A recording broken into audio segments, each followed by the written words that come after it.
आलेख के अंतर्गत प्रश्नावली 1 का क्वेश्चन क्रमांक 3। मूलधन 300 रुपया पर 5% वार्षिक ब्याज की दर से 1 वर्ष, 2 वर्ष, 3 वर्ष, 4 वर्ष, 5 वर्ष के लिए साधारण ब्याज की सारणी दिया गया है। तो सारणी दिया है, पहला में समय, वर्ष में और साधारण ब्याज। तो ग्राफ बनाते हैं। तो ग्राफ को हम ग्राफ पेपर पे ही बनाना है। तो ग्राफ पेपर पर मैंने 2 अक्ष लंबवत खींच दिए। अब पैमाना मानते हैं। तो x अक्ष के अनुदिश हम स्वतंत्र चर को मानते हैं और y अक्ष के अनुदिश हम आश्रित चर को मानते हैं। तो स्वतंत्र चर कौन हुआ? समय, और आश्रित चर हुआ साधारण ब्याज, क्योंकि समय के साथ ही साधारण ब्याज का मान निकलता है। तो हम x अक्ष पर समय को लिए, वर्ष में, और y अक्ष पर साधारण ब्याज।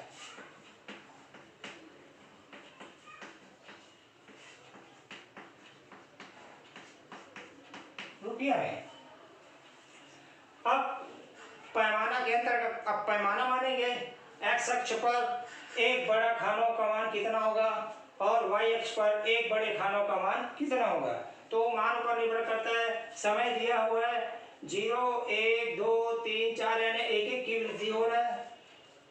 तो x अक्ष पर एक बड़ा खाना का मान 1 वर्ष।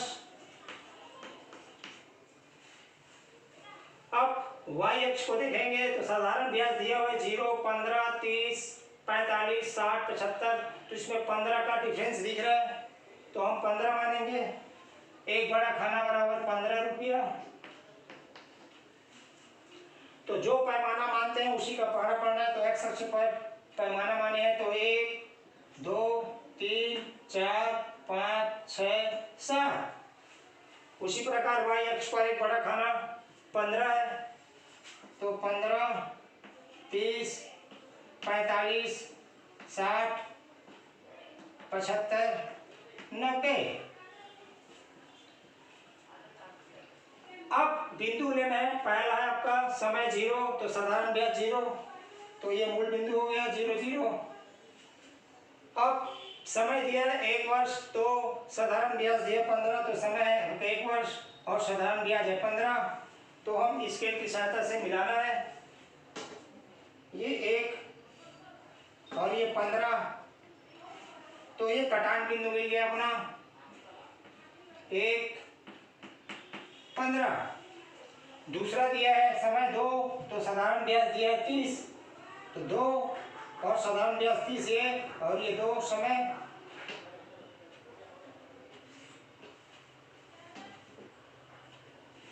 तो ये कटान बिंदु मिल गया अपना 2 और 30।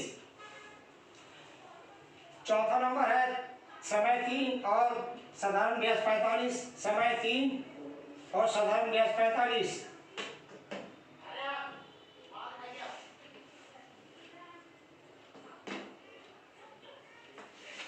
तो ये कटान बिंदु मिल गया। तो 3 और 45। अब 4 दिया है समय और साधारण ब्याज 60। तो ये 4 हो गया और साधारण ब्याज ये 60।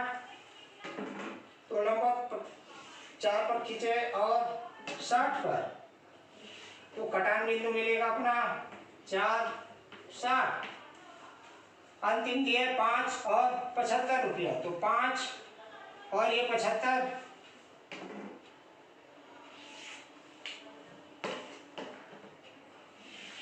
तो ये कटान बिंदु मिल गया। तो 5 और 75। और ऑलरेडी ये ग्राफ में कटान बिंदु दर्शाए रहते हैं, तो हम बिंदु डायरेक्ट लगा के भी हम बना सकते हैं। तो अब इन सभी बिंदुओं को स्केल की सहायता से मिलाते हैं।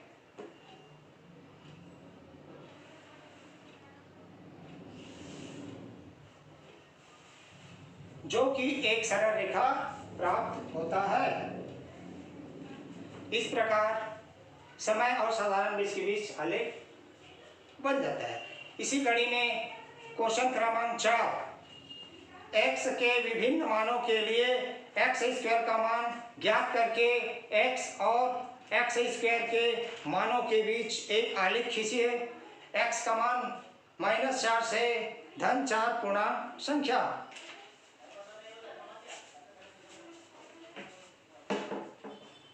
प्रश्न 4।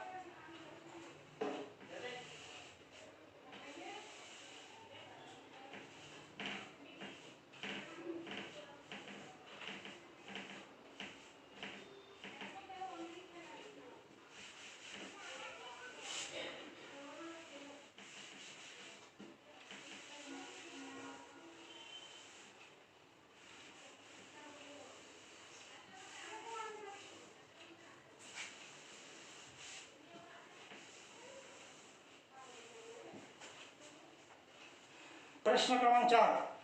तो x और एक्स स्क्वायर,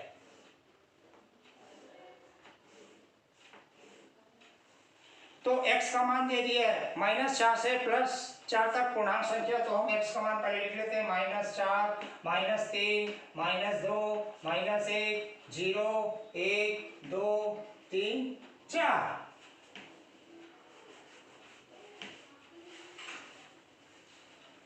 अब अपने को एक्स स्क्वायर का मान निकालना है। तो x का मान यहाँ -4 रखते हैं तो 16 हो जाएगा, -3 रखते हैं तो 9, -2 रखते हैं तो 4, -1 रखते हैं तो 1, 0 रखते हैं तो 0, x का मान 1 रखते हैं तो 1, x का मान 2 रखते हैं तो 4, x का मान 3 रखते हैं तो 9, x का मान 4 रखते हैं तो 16। इस प्रकार एक्स स्क्वायर का मान निकल जाता है। तो स्पष्ट हो गया x स्वतंत्र चर हो गया और एक्स स्क्वायर आश्रित चर हो गया। तो हम ग्राफ बनाते हैं। तो x अक्ष पर स्वतंत्र चर को लेते हैं। स्वतंत्र चर आपका x है और आश्रित चर आपका एक्स स्क्वायर ले लिए। अब पैमाना x अक्ष पर एक बड़ा खाना का मान कितना होगा? तो x अक्ष में देखते हैं तो एक का डिफरेंस दिख रहा है, एक का अंतर आ रहा है। तो x अक्ष पर एक बड़ा खाना बराबर 1 और एक्स स्क्वायर में कोई बढ़ोतरी एक समान अंतराल में नहीं दिख रहा है। तो न्यूनतम 0 है और अधिकतम 16 है। तो इस ग्राफ में लाने के लिए हम 16, अगर 1 सेंटीमीटर लेते हैं तो 16 सेंटीमीटर होना चाहिए। तो अपने पास 16 तो हम 2 ले लेते हैं। तो एक बड़ा खाना बराबर 2। तो एक्स अक्ष पर हम माने हैं 1 2 3 4 5 6 7। अब एक ऋणात्मक दिशा में भी है एक्स अक्ष के। तो ऋणात्मक दिशा में ऋण 1 ऋण 2 ऋण 3 ऋण 4 ऋण 5। अब y अक्ष पर एक बड़ा खाना मान है 2। तो 2 4 6 8 10 12 14 16 18 और ये 20। अब बिंदु लेते हैं। तो प्रथम -4 है तो एक्स स्क्वायर का मान 16 है। तो -4 ऋणात्मक दिशा में -4 ये हुआ और y अक्ष में 16 ये हुआ। दोनों को हम स्केल की सहायता से मिलाते हैं। स्केल तो दोनों का कटान बिंदु मिल जाएगा। इस प्रकार ये कटान बिंदु मिल गया अपना -4 और 16। इसी कड़ी में -3 और 9। तो 10 और 12 के मध्य होगा 9 होगा 11 होगा। तो 8 और 10 के मध्य होगा आपका 9।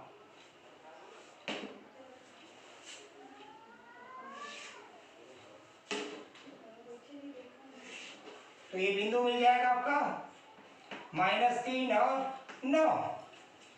अब -2 है और एक्स स्क्वायर का मान 4 है। -2 और ये 4।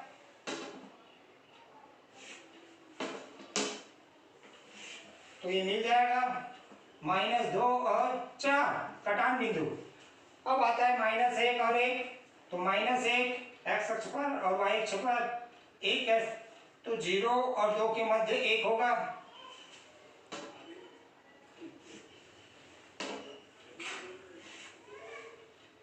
तो ये हो जाएगा -1 और 1। अब 0 0 यानी 0 0 मूल बिंदु हो गया। अब 1 और 1, ये एक धनात्मक दिशा में आ गया। अब 1 और ये 1 होगा, तो इन दोनों का कटान बिंदु, तो 1 और 1। अब है 2 और 4, एक्स अक्ष पर 2 और वाई अक्ष पर 4, तो इसको इसके भी सहायता से आगे बढ़ाएं और इसको भी बढ़ाएं, तो ये कटान बिंदु मिल गया आपका 2 और 4।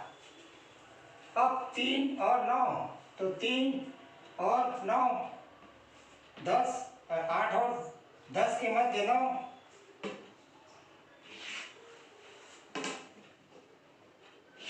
तो ये कटान बिंदु मिल गया अपना 3 और 9। अब 4 और 16, तो ये 4 और ये 16, तो कटान बिंदु,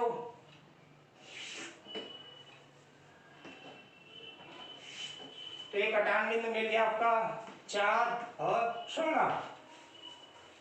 अब इन बिंदुओं को मिलाना है।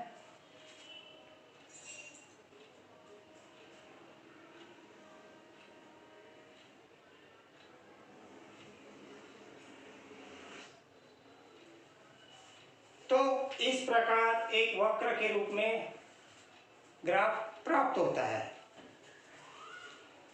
आगे इसी कड़ी में प्रश्न क्रमांक 8, नीचे ए और बी दो सारणियां दी गई है, उनमें प्रदर्शित राशियों के मध्य आलेख खींचिए और जांचिए कि क्या उसमें y2 माइनस y1 बटे x2 माइनस x1 नियत है। तो सारणी ए और सारणी बी दिया हुआ है।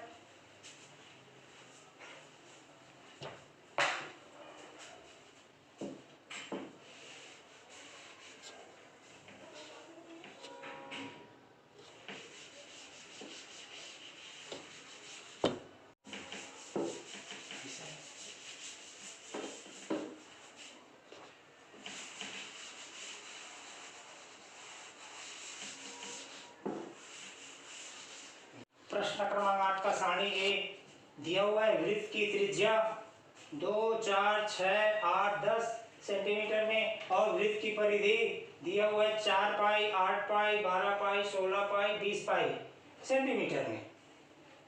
तो स्वतंत्र चर स्पष्ट हो गया, वृत्त की त्रिज्या स्वतंत्र चर होगा और आश्रित चर वृत्त की परिधि। तो हम एक्स अक्ष के अनुदिश स्वतंत्र चर यानी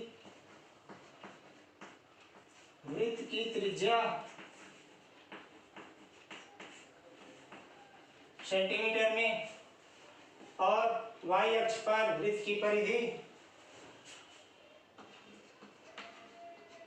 वृत्त की परिधि सेंटीमीटर में, और ये मूल बिंदु है, कटान बिंदु हो। अब पैमाना एक्स अक्ष पर एक बड़ा खाना बराबर, तो वृत्त की त्रिज्या में देखते हैं 2 की बढ़ोतरी बता रहे सभी में, तो हम एक बड़ा खाना बराबर 2 सेंटीमीटर, और y अक्ष में वृत्त की परिधि, तो वृत्त की परिधि में भी 4 पाई का अंतर बता रहा है, तो हम एक बड़ा खाना बराबर 4 पाई ले सकते हैं, 4 पाई सेंटीमीटर। तो जो पैमाना मानते हैं उसी का पहाड़ पढ़ते हैं। एक्स अक्ष पर 2, तो 2, 4, 6, 8, 10, 12। इसी कड़ी में y अक्ष पर 4 पाई लिए हैं, तो 4 पाई, 8 पाई, 12 पाई, 16 पाई, 20 पाई, 24 पाई, और ये हो जाएगा आपका 28 पाई। तो अधिकतम अपने पास 20 है, और इस प्रकार पैमाना भी मान लिए। अब आलेख खींचना है, तो वृत्त की त्रिज्या आपका 2, तो वृत्त की परिधि है 4 पाई, तो 2 और ये 4 पाई, इसका भी सहायता से मिलाना है, तो कटान बिंदु प्राप्त हो जाएगा। तो ये मिल गया कटान बिंदु 2 और 4 पाई, 4 और 8 पाई, 4 और 8 पाई।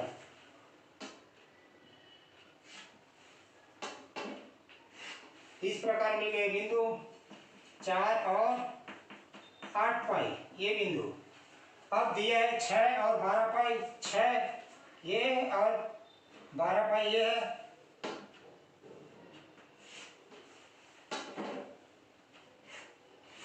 तो ये मिल गया आपका कटान बिंदु 6 और 12 पाई के अंतर्गत बिंदु। अब है आपका त्रिज्या 8 और परिधि है 16 पाई, तो 8 और ये 16 पाई।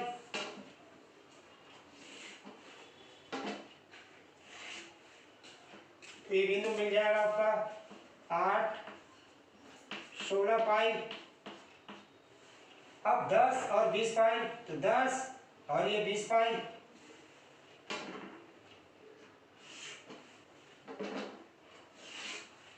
तो ये कटान बिंदु 10 और 20 पाई। तो ये कटान बिंदु मिल गए सभी का।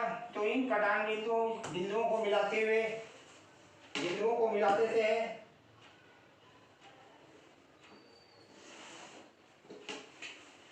तो एक सरल रेखा प्राप्त होता है और अपने को इसका मान भी निकालना है। नियतांक y2 माइनस y1 बटे x2 माइनस x1 बराबर।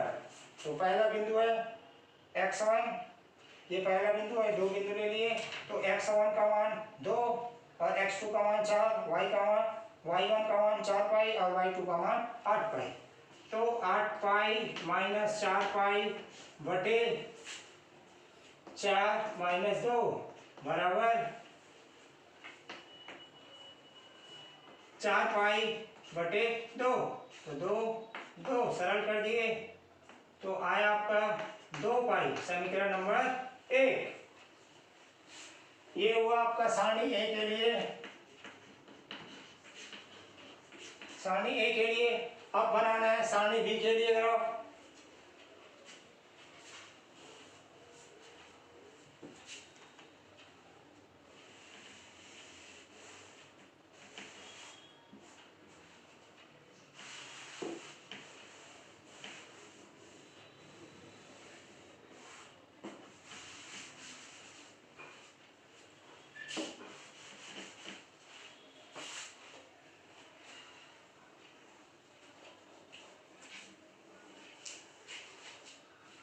तो सारणी बी के लिए वृत्त की त्रिज्या और वृत्त का क्षेत्रफल दिया हुआ है।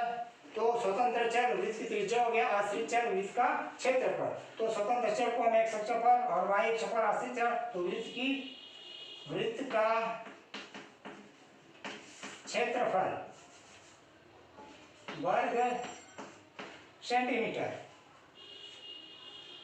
तो पैमाना के अंतर्गत लेते हैं। तो x अक्ष पर एक बड़ा खाना का मान, तो वृत्त की त्रिज्या में देखते हैं अंतराल 1 का दिख रहा है, तो 1 सेंटीमीटर एक बड़ा खाना बराबर। और y अक्ष पर वृत्त का क्षेत्रफल एक निश्चित अंतर नहीं दिख रहा है, तो हम न्यूनतम 1 पाई है और अधिकतम 25 पाई है। तो ऐसे पैमाना लें कि इसके अंतर्गत आ जाए। तो हम ले लेते हैं 2 पाई वर्ग सेंटीमीटर। तो x अक्ष पर माने हैं 1, तो 1 2 3 4 5 6 और y अक्ष पर 2 पाई 4 पाई 6 पाई 8 पाई 10 पाई 12 पाई 14 पाई 16 पाई 18 पाई 20 पाई 22 पाई 24 पाई और ये हो गया आपका 26 पाई। ये तो हुआ ग्राफ में। अब बनाना है सारणी बी का। तो वृत्त की त्रिज्या 1 है, तो वृत्त का क्षेत्रफल पाई है। तो वृत्त की त्रिज्या 1 x अक्ष पर और y अक्ष पर 1 पाई बताना है। तो 0 और 2 पाई के मध्य वाला बिंदु ही 1 पाई होगा। तो कटान बिंदु निकालना है। तो ये मिल गया अपना कटान बिंदु 1 और पाई। दूसरा है 2, तो 4 पाई 2, तो ये 4 पाई, ये 2 और ये 4 पाई। तो ये बिंदु मिल जाएगा 2 4 पाई। इसी कड़ी में 3 और 9 पाई, तो 3 एक्स अक्ष पर, और 9 पाई 8 और 10 के मध्य 9 पाई, तो एक सीधी रेखा खींचे और यहाँ से एक सीधी रेखा, तो कटान बिंदु मिल जाएगा अपना 3 और 9 पाई। इसी क्रमांक में 4 और 16 पाई, तो 4 एक्स अक्ष पर और 16 पाई वाई अक्ष पर।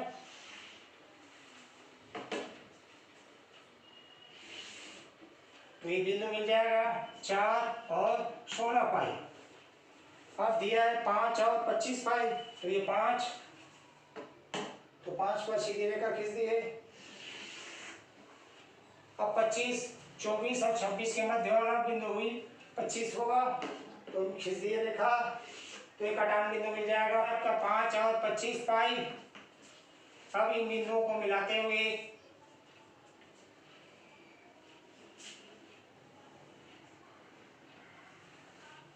इस प्रकार सारणी बी का ग्राफ प्राप्त हो जाता है।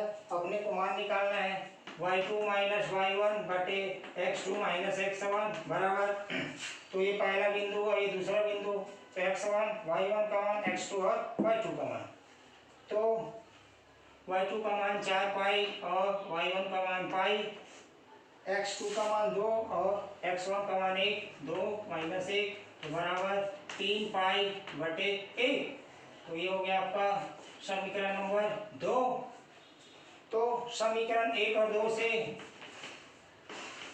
1 व 2 से स्पष्ट दिख रहा है दोनों बराबर नहीं है, यानी y2 माइनस y1 बटे x2 माइनस x1 बराबर नियत नहीं है। इसी कड़ी में प्रश्न क्रमांक आगे 7,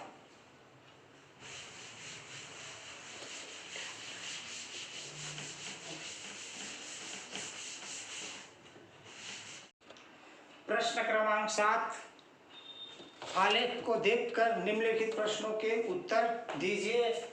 तो आलेख दिया रहेगा प्रश्न में, तो निम्न के उत्तर देना है। तो पहला 160 चक्र प्रति सेकेंड के लिए पाइप की लंबाई कितनी रखनी चाहिए, तो 160 चक्र प्रति सेकेंड, तो चक्र प्रति सेकेंड वाई अक्ष में है, तो देखते हैं 160 कहाँ पे आ रहा है।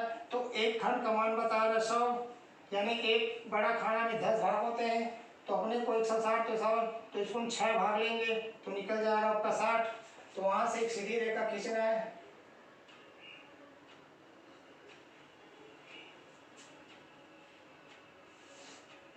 इस प्रकार, तो स्पष्ट बता देगा, एक कटान बिंदु मिलेगा, इस बिंदु से हम निश्चित रेखा खींचेंगे तो पाइप की लंबाई निकल जाएगा। पाइप की लंबाई निकालना, अब सीधी रेखा खींचना है,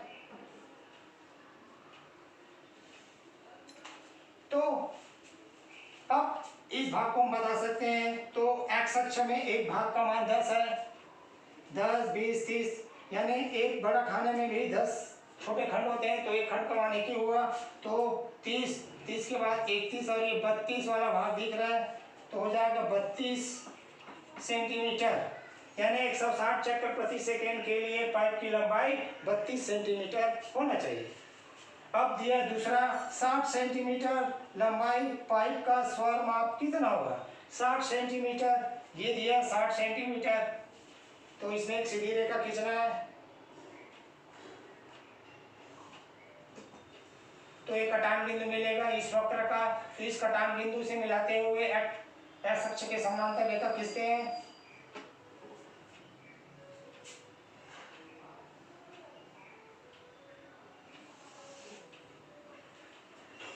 तो वाई अक्ष को कटान बिंदु यहाँ गया और एक भाग का मान 100 है, तो उसमें से एक और छोटा खाने का मान है 10, 20, 30, 40 प्रकार गिनेंगे तो ये लगभग 80 के दिख रहे हैं, तो हम 80 चक्र प्रति सेकेंड, यानी 60 सेंटीमीटर लंबाई पाइप का स्वर माप 80 चक्र प्रति सेकेंड होंगे। इसी कड़ी में है आपका क्वेश्चन क्रमांक 9, किसी शहर में एक दिन में दर्ज तापमान के आंकड़े ग्राफ द्वारा दर्शाया गया है। नीचे दिए गए ग्राफ के आधार पर निम्नलिखित प्रश्नों के उत्तर दीजिए। तो ग्राफ दिया रहेगा समय और तापमान के बीच, तो ये ग्राफ बना हुआ है, ये ग्राफ दिया रहेगा पेपर में आपका, तो समय और तापमान के बीच ग्राफ खींचा हुआ है। तो अपने को निम्न के मान ज्ञात करने। पहला दिया है सुबह 6 बजे शहर का तापमान कितना था।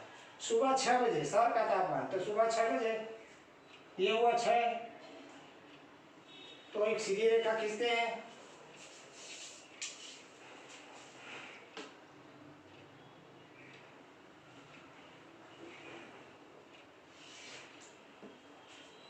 तो ये वक्र को कटान बिंदु मिल गया। इस बिंदु से एक्स अक्ष के समानांतर रेखा खींचे।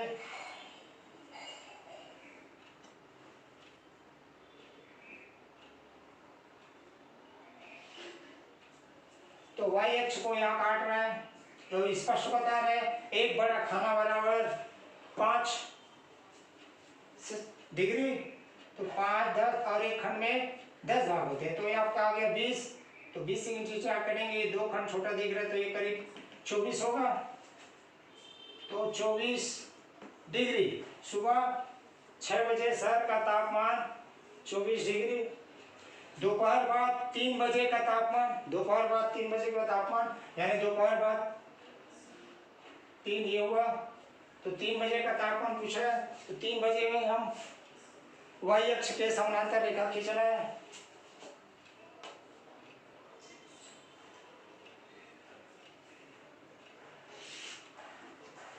अब एक्स अक्ष के समानांतर कटान बिंदु मिल गया। कटान बिंदु से हम एक्स अक्ष के समानांतर रेखा खींचेंगे।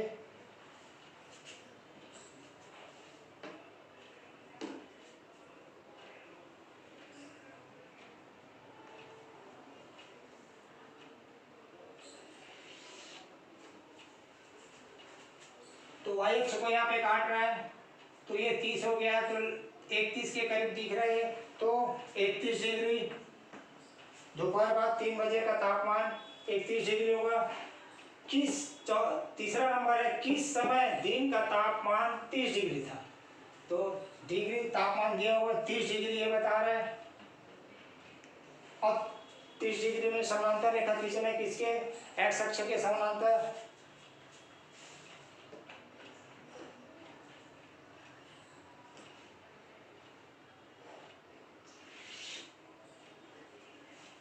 तो ये कटान बिंदु मिल गया। अब इस बिंदु के वाई अक्ष के समानांतर खींचे, तो यहाँ पे आया यानी शाम 6 बजे।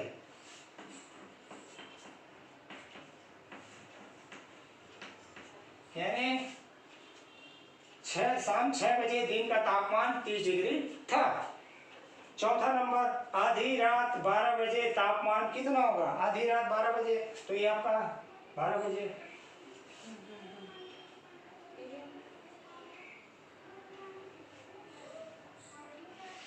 खींचे और यहाँ पे मिला दिए, यहाँ पे खींचे समानांतर।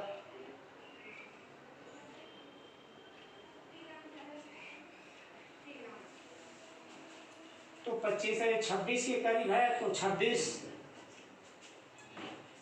डिग्री। आधी रात 12 बजे तापमान कितना होगा, 26 डिग्री। अब रात 9 बजे तापमान कितना होगा। रात 9 बजे, रात 9 बजे दिया हुआ है आपका, तो किसी के समानांतर रेखा वाई अक्ष के समानांतर खींच दिए,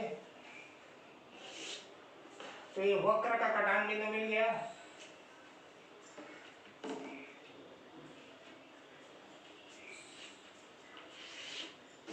तो ये मिला यहाँ पे कटान बिंदु 25 डिग्री।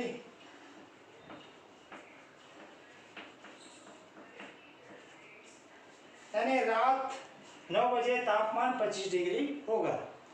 इस प्रकार हम ग्राफ को देखकर निम्न के मान ज्ञात कर सकते हैं। इसी कड़ी में आपका प्रश्न क्रमांक 10 जिसमें ग्राफ दिया हुआ है और 5 पॉइंट दिया हुआ है, तो हम मान इसी प्रकार मान हम निकाल सकते हैं। और बचे हुए प्रश्नावली के शेष क्वेश्चनों को ग्राफ पेपर पे ही बनाना है और साथ ही साथ कॉपी को कंप्लीट करना है।